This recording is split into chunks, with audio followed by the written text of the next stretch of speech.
coité. Esa es una frase que a mí me encanta a mí porque es un cumplido realmente. Sí. Significa en sí, funciona bien, anda bien. Pero si vos decís anda bien, funciona bien, no tiene la no fuerza. tiene la fuerza, no tiene el significado. La grandeza de exacto de lo que se quiere decir. Sí. Yo recuerdo que mi nieto Fabricio, cuando apenas hablaba y yo le preguntaba si le gustaba la comida que le había hecho, me decía, hoy coité abu, heterei.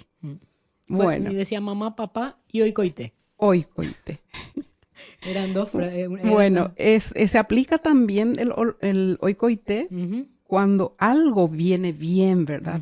Cuando algo es oportuno en una situación acuciante. Porque la vida muchas veces nos pone en situaciones en las que no sabemos cómo encontrar una salida, ¿no? Sí. Y parecería ser que aparece un ángel y viene y te dice, tengo este sillón que ya no voy a usar. ¿Te gustaría? ¿Quieres? Te doy. ¿Te gusta?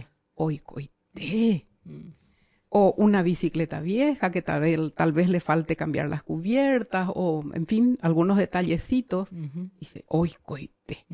Bueno, se arregla. Todo lo que se pueda arreglar, todo lo que se pueda reparar, todo lo que se pueda limpiar, así sea una cocina usada, una heladera usada, viejita, ¿qué importa? Si está pelada, se pinta, pero como anillo al dedo viene.